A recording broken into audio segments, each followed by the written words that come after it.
Bonjour. Alors aujourd'hui, nous allons voir quelles sont les différences entre le nouveau BTS SEO et l'ancien BTS SEO.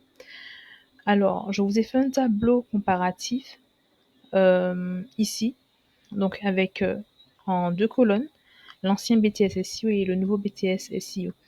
Donc la première partie concernant le français, l'anglais, l'économie, le droit, les mathématiques et l'algorithmie. Pour le nouveau BTS SEO, pour l'examen, ce sont les mêmes épreuves, ça n'a pas changé.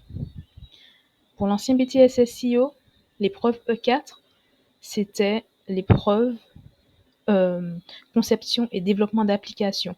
Donc, c'était les deux projets à faire pour l'examen. Pour l'épreuve E5, c'était production et fourniture de services informatiques. C'était une étude de cas et des requêtes SQL à faire.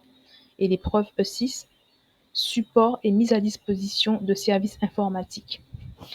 Alors, pour le nouveau BTS SEO, l'épreuve E4, c'est l'équivalent de l'épreuve E6.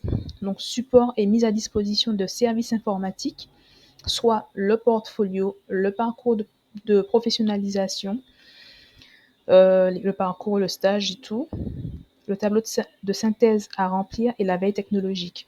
C'est l'équivalent de l'épreuve E6 de l'ancien BTS SEO. Concernant l'épreuve E5 du nouveau BTS SEO, c'est conception et développement d'applications, soit les deux projets à faire. Donc, c'est l'équivalent de l'épreuve E4 de l'ancien BTS SEO et l'épreuve E6 du nouveau BTS SEO remplace l'épreuve E5 de l'ancien, qui était une étude de cas générale, en fait, sur une entreprise et tout. Et là, c'est cybersécurité des services informatiques et des requêtes SQL, je suppose, et tout. Donc, ça concerne la cybersécurité. C'est toujours une étude de cas, je pense, avec des requêtes SQL à faire. Donc, voilà les différences. En fait, la seule chose qui change, c'est l'épreuve dans l'ancien BTS SEO qui était production et fourniture de services informatiques.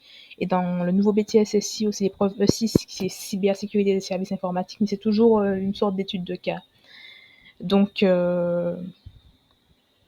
si vous voulez avoir des exemples de projets d'examen, voilà, donc c'est BTS SEO, tapez BTS SEO exemple d'épreuve, vous allez tomber sur Google, vous allez tomber sur les résultats de recherche, mais je vous conseille d'aller sur le site suivant. Donc, c'est https://www.réseaucertain.org/sujet-informatique-bts-seo-slam. Et pour SISR, c'est la même chose, sauf que vous remplacez slam par SISR. Et là, vous allez avoir des exemples d'épreuves pour l'épreuve c'était l'épreuve E5 de l'ancien BTS SEO. Je ne crois pas qu'ils ont déjà mis des études de cas pour la cybersécurité, l'épreuve en cybersécurité, donc l'épreuve 6 du nouveau BTS. Donc voilà, donc j'ai téléchargé, voilà, ça c'est la partie SLAM. Voilà pour la partie SISR. Vous tapez ça. Et vous pouvez parcourir le site par la suite si vous voulez. Donc j'ai téléchargé 2 études de cas, une pour SLAM. Donc vous voyez ici, c'est 4 heures et coefficient 5, donc je pense que c'est l'ancien BTS. Vous pouvez toujours regarder ce que ça donne, vous entraîner si vous voulez. Donc le titre c'est Acatinov,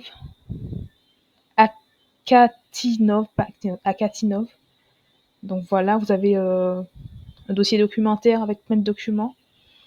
Ensuite, vous avez le barème et la présentation du contexte et des questions, etc. Vous pouvez toujours télécharger et voir ce que ça donne. Si vous arrivez à faire et tout, moi j'ai pas essayé, hein, j'ai même pas lu. Mais je sais que c'est ça, en fait, j'ai regardé un peu. Et pour les SISR, j'ai téléchargé le dernier aussi.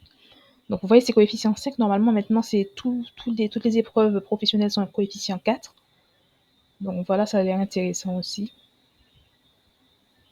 Voilà. Donc vous pouvez toujours regarder, essayer de faire pour les SI, SEA, même les SEO, SLAM si vous voulez. Et bien voilà. Donc je vous souhaite un bon entraînement et puis j'espère que vous avez compris maintenant les différences entre le nouveau BTS SEO et l'ancien BTS SEO. Je vous dis à bientôt. Au revoir.